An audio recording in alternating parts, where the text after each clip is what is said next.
Vocês não vão acreditar no que aconteceu quando minha própria mãe subiu no banco das testemunhas e disse que eu era uma mãe incompetente. O que o juiz fez depois disso me deixou completamente sem palavras. Meu nome é Amanda. Tenho 35 anos. E nunca imaginei que um dia estaria sentada numa vara de família em São Paulo, ouvindo minha própria mãe testemunhar contra mim numa audiência de guarda do meu filho. Ela estava lá, de pé diante do juiz, falando com toda a convicção do mundo. Doutor, minha filha nunca conseguiu se estabilizar na vida.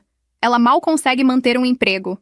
Mas para vocês entenderem como cheguei naquele momento devastador, preciso voltar alguns meses atrás. Tudo começou quando meu casamento de 10 anos com Roberto chegou ao fim. Ele era gerente de uma concessionária de carros aqui em São Paulo. Ganhava bem e sempre me fez acreditar que eu dependia completamente dele. Durante anos, ele repetia que eu era só uma funcionária pública sem ambição, que ganhava pouco, que não tinha futuro. E eu, ingenuamente, acreditava. Quando pedi o divórcio, Roberto ficou furioso. Você vai ver o que é bom para a tosse, ele disse. Vou provar que você não tem condições de criar o Miguel sozinha. Meu filho Miguel tem 8 anos e é a luz da minha vida. Ver Roberto usar nossa criança como arma de guerra me partiu o coração. Mas o que eu não esperava era descobrir que minha própria família estava do lado dele. Ninguém esperava o que descobri na semana seguinte. Minha mãe, Dona Nilza, chegou na minha casa no Ipiranga com uma cara de poucos amigos.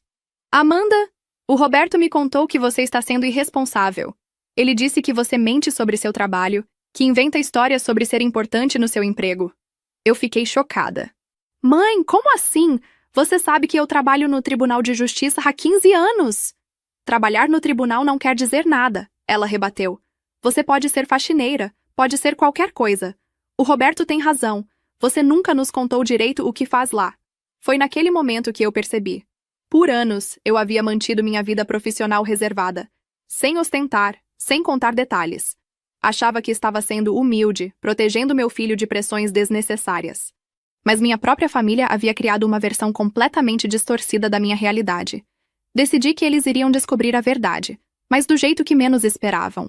Durante os meses que se seguiram, enquanto o processo de divórcio corria, comecei a documentar tudo silenciosamente. Roberto espalhava pela vizinhança que eu era uma mulher instável que inventava histórias sobre ter um emprego importante. Minha irmã Patrícia também embarcou nessa versão, dizendo para todo mundo que eu sempre fui meio perdida na vida. O que eles não sabiam é que eu estava me preparando para uma surpresa que mudaria tudo para sempre. Chegou o dia da audiência de guarda. Roberto havia contratado um advogado caríssimo, Dr. Fernando Marchetti, conhecido por ser implacável em processos de família. Eu estava lá com meu advogado, Dr. Paulo, um homem simples mas competente que consegui contratar com minhas economias. O tribunal estava cheio. Roberto havia trazido meia dúzia de testemunhas. Vizinhos, colegas de trabalho, até minha cunhada estava lá. Do meu lado, apenas 2 amigas do condomínio que se dispuseram a testemunhar a meu favor. Mas quando vi minha mãe entrar no tribunal, meu coração gelou. Dona Nilza estava vestida de preto, como se fosse a um velório. Ela me olhou com uma expressão de decepção que nunca vou esquecer. Roberto havia conseguido convencê-la de que eu estava mentindo sobre tudo, de que eu era uma mãe irresponsável. O Dr. Fernando começou chamando as testemunhas de Roberto. Uma após outra, pessoas que mal me conheciam falaram sobre minha instabilidade emocional, sobre como eu vivia inventando histórias sobre ter um trabalho importante. Então chegou a vez da minha mãe subir ao banco das testemunhas. Dona Nilza, disse o doutor. Fernando, a senhora poderia nos contar sobre o comportamento da sua filha nos últimos anos? Minha mãe respirou fundo e começou. Doutor, eu criei a Amanda sozinha desde que ela tinha 10 anos. Sempre foi uma menina sonhadora, vivia inventando histórias. Agora, adulta, continua igual. Senti meu mundo desabar. Minha própria mãe estava destruindo minha credibilidade diante do juiz. Ela diz que trabalha no Tribunal de Justiça, que tem um cargo importante, mas nunca vimos prova disso. Vive naquela casa simples no Ipiranga, dirige um Corsa velho, compra roupa no Brás. Se ela fosse tão importante quanto diz, não viveria dessa forma modesta. O que veio depois me deixou completamente devastada. Além disso, continuou minha mãe, ela desaparece por dias, diz que está trabalhando, mas nunca vemos resultado financeiro disso. O Roberto, coitado, sempre sustentou a casa. Ela mal consegue manter um emprego, doutor. Vive mudando de setor, inventando desculpas. Roberto sorria satisfeito. Seu advogado anotava cada palavra. Eu estava sendo destruída pela pessoa que mais deveria me proteger no mundo. E sobre a capacidade dela de cuidar do Miguel? Perguntou o Dr. Fernando. Olha, doutor, eu amo minha filha, mas ela não tem estrutura para criar uma criança sozinha. Vive no mundo da lua, nunca soube administrar dinheiro. O menino precisa de estabilidade, e isso só o pai pode oferecer. Quando minha mãe desceu do banco das testemunhas, eu estava em choque total. Miguel, que estava sentado ao fundo da sala com uma assistente social, me olhava com os olhinhos confusos, sem entender por que a vovó estava falando coisas ruins sobre a mamãe.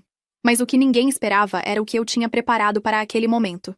O juiz, doutor Henrique Campos, um homem sério de uns 60 anos, me olhou e perguntou: Doutora Amanda, a senhora gostaria de se manifestar sobre os depoimentos? Eu me levantei devagar, com toda a calma do mundo, e disse: Meritíssimo, gostaria de chamar uma testemunha que chegou agora ao tribunal. O doutor Fernando se levantou imediatamente. Protesto, Excelência. Não fomos comunicados sobre essa testemunha. A testemunha não pôde confirmar presença antes porque estava presidindo uma sessão do tribunal, mas agora está disponível. Respondi, mantendo a voz firme. Dr. Henrique franziu a testa, curioso. Muito bem, pode chamar sua testemunha. Caminhei até a porta do tribunal e a abri. E então, entraram duas pessoas que fizeram o tribunal inteiro ficar em silêncio absoluto. Primeiro entrou o Dr. Antônio Silveira, presidente do Tribunal de Justiça de São Paulo. Logo atrás dele, a doutora Márcia Fontana, corregedora-geral da Justiça. Duas das autoridades máximas do Judiciário Paulista. O silêncio no tribunal era ensurdecedor. Roberto estava pálido. Minha mãe tinha a boca aberta. O Dr. Fernando não conseguia disfarçar a confusão. Dr. Henrique imediatamente se levantou em sinal de respeito. Excelência, que honra recebê-los em minha vara. Doutor? Antônio acenou respeitosamente e disse: Dr. Henrique, estamos aqui a pedido da doutora Amanda Santos Oliveira, para esclarecer algumas informações sobre sua atuação profissional. Foi aí que vi a expressão de choque total tomar conta do rosto da minha mãe. Doutora Amanda Santos Oliveira, continuou o presidente do tribunal, é desembargadora do Tribunal de Justiça de São Paulo há 5 anos, uma das mais jovens da história do tribunal. Ela preside a 2ª Câmara de Direito de Família e é relatora de processos de repercussão nacional. O tribunal estava em silêncio absoluto. Você podia ouvir uma agulha cair. A doutora Márcia tomou a palavra. A desembargadora Amanda é responsável por decisões que afetam milhares de famílias em São Paulo. Ela coordena o programa de modernização dos processos de guarda compartilhada e é consultora do Conselho Nacional de Justiça. Roberto estava completamente em choque. O doutor Fernando tentava encontrar palavras, mas não conseguia articular nada. Além disso, continuou o Dr. Antônio, a remuneração de uma desembargadora é de R$28 mil mensais, sem contar os benefícios. Ela possui patrimônio próprio declarado de R$1.200.000. O que aconteceu depois foi ainda mais satisfatório do que eu esperava. Minha mãe estava completamente pálida, as mãos tremendo. Ela olhou para mim como se estivesse vendo um fantasma. Roberto parecia ter encolhido na cadeira. Dr. Henrique, ainda processando a informação, perguntou: Mas por que a doutora nunca mencionou sua posição durante o processo?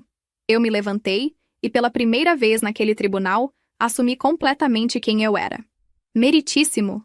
Durante 15 anos de carreira, sempre mantive minha vida pessoal separada da profissional. Quando me casei com Roberto, era juíza de primeira instância. Fui promovida a desembargadora há 5 anos, mas nunca ostentei minha posição. Olhei diretamente para minha mãe.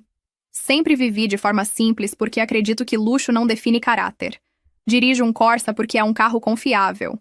Moro no Ipiranga porque gosto do bairro. Compro roupa no Brás porque é prático e econômico. A verdade que se revelou naquele momento mudou tudo para sempre. Minha ausência de casa sempre foi por motivo de trabalho. Sessões do tribunal, viagens para congressos jurídicos, estudos para relatórios complexos. Nunca menti sobre minha profissão, apenas não achei necessário detalhar minha posição para impressionar ninguém. Roberto tentou falar, mas sua voz saiu como um sussurro. Amanda, eu não sabia. Durante 6 anos de casamento, você nunca se interessou pelo meu trabalho. Respondi calmamente. Quando eu falava sobre processos complexos, você mudava de assunto. Quando eu tinha que viajar para Brasília para reuniões do CNJ, você reclamava dizendo que era frescura de funcionária pública. Dr. Antônio se dirigiu ao tribunal. A desembargadora Amanda é reconhecida nacionalmente por suas decisões na área de direito de família. Seus julgamentos são estudados em universidades e citados por outros tribunais. O que veio depois deixou todo mundo de queixo caído. Doutora. Márcia abriu uma pasta e disse: Temos aqui cópias de algumas decisões da desembargadora Amanda que foram destaque na mídia nacional. Uma delas, sobre guarda compartilhada em casos de alienação parental, mudou a jurisprudência em todo o país. Minha mãe começou a chorar silenciosamente. Ela finalmente entendeu a dimensão do que havia feito. Além disso, continuou doutora Márcia, a desembargadora Amanda é membro da Academia Paulista de Letras Jurídicas e autora do livro Proteção Integral da Criança, Novos Paradigmas, usado em cursos de pós-graduação em várias universidades.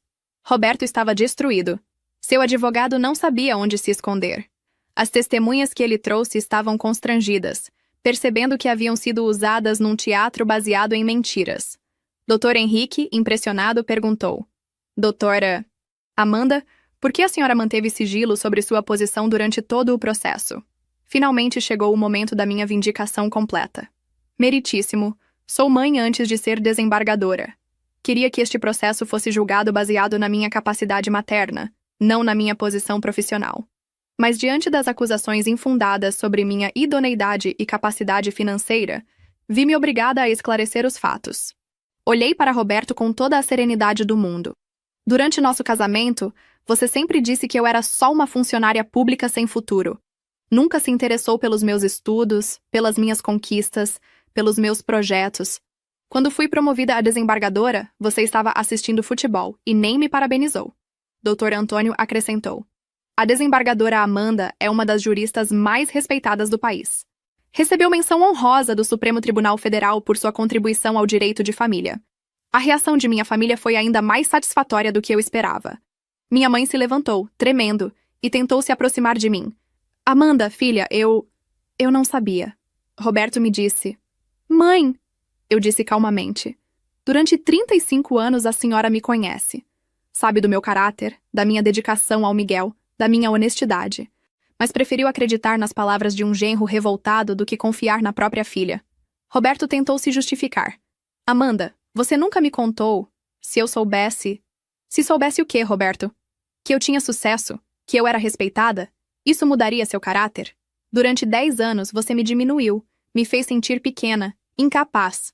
Quando eu tentava falar sobre meu trabalho, você dizia que era assunto chato de tribunal. Doutor. Fernando, o advogado de Roberto, estava visivelmente constrangido. As testemunhas que falaram contra mim pareciam querer desaparecer. Doutora Márcia tomou a palavra novamente. Gostaria de acrescentar que a desembargadora Amanda mantém há 3 anos um projeto social no Capão Redondo, oferecendo consultoria jurídica gratuita para mães em situação de vulnerabilidade. Isso é feito no seu tempo livre, sem qualquer remuneração. O que aconteceu depois foi a cereja do bolo da minha vingança. Doutor. Henrique, claramente impressionado, disse: Doutora Amanda, diante das informações apresentadas e considerando não apenas sua posição profissional, mas principalmente sua dedicação comprovada ao bem-estar do menor, este juízo decide pela guarda unilateral em seu favor. Roberto desabou. Simplesmente desabou. Toda a prepotência, toda a arrogância que ele demonstrou durante meses evaporou naquele momento. Além disso, continuou o doutor Henrique, determino que as visitas do genitor sejam supervisionadas por 6 meses, tempo no qual ele deverá passar por acompanhamento psicológico para compreender os danos causados por sua tentativa de alienação parental. Miguel, que estava no fundo da sala, correu para mim com um sorriso enorme. Mamãe, você é realmente importante. Eu o abracei forte e disse: Filho, o que me torna importante é ser sua mãe. Todo o resto é consequência. Quando saímos do tribunal, minha vida havia mudado para sempre. Minha mãe tentou me abordar na porta do fórum. Amanda, perdoa sua mãe. Eu fui uma tola completa. Mãe, a senhora testemunhou sob juramento que eu era uma mãe incompetente, que eu mentia sobre minha vida, que eu não tinha condições de cuidar do seu neto. Não foi um erro, foi uma escolha. Mas Roberto me convenceu, ele disse, e a senhora acreditou. Em 35 anos de vida, a senhora me viu mentir alguma vez? Me viu ser irresponsável com Miguel alguma vez? Mesmo assim, preferiu acreditar nele. Dr. Antônio e doutora Márcia se despediram cordialmente. Desembargadora, esperamos vê-la na sessão de segunda-feira, disse Dr. Antônio. Estarei lá, presidente, respondi, finalmente assumindo publicamente quem eu sempre fui. A verdade sobre minha transformação era ainda mais profunda. Na semana seguinte, a notícia se espalhou pelo Ipiranga como fogo. A Amanda do apartamento 304 era, na verdade, uma das desembargadoras mais jovens do estado de São Paulo. Os vizinhos que antes me olhavam com pena agora me cumprimentavam com reverência. Dona Maria, a porteira do prédio, veio me pedir desculpas. Doutora Amanda, eu sempre soube que a senhora era especial, mas nunca imaginei. Roberto apareceu no meu apartamento numa terça-feira, completamente destruído. Amanda, eu me sinto um idiota completo. E respondi sem rodeios. Durante 10 anos, você conviveu com uma desembargadora e achou que estava casado com uma funcionária pública fracassada. Mas por que você nunca me contou? Roberto, quantas vezes eu tentei falar sobre meus casos, sobre minhas decisões, sobre os desafios do tribunal? Você sempre dizia que era papo de trabalho chato. Quando eu ganhei o prêmio de melhor dissertação em Direito de Família da USP, você nem foi à cerimônia. Ele ficou em silêncio, provavelmente lembrando de todas as vezes que me menosprezou. Quando fui promovida a desembargadora, você estava no bar com seus amigos. Cheguei em casa emocionada para contar e você disse: "Que bom, agora você pode parar de reclamar do emprego." A lição que aprendi mudou minha vida para sempre. Minha irmã Patrícia também veio me procurar, chorando. "Amanda, eu me sinto horrível. Como pude duvidar de você?" "Patrícia, você sempre soube que eu era estudiosa, dedicada, responsável. Mas quando Roberto plantou a dúvida, você preferiu acreditar que eu havia me tornado uma mentirosa compulsiva. Mas ele parecia tão convicto. E isso bastou para você questionar o caráter da sua própria irmã. Percebi que durante anos eu havia me escondido por humildade, mas isso permitiu que pessoas mal-intencionadas criassem versões distorcidas sobre minha vida." Miguel, aos poucos, foi entendendo a dimensão do que aconteceu.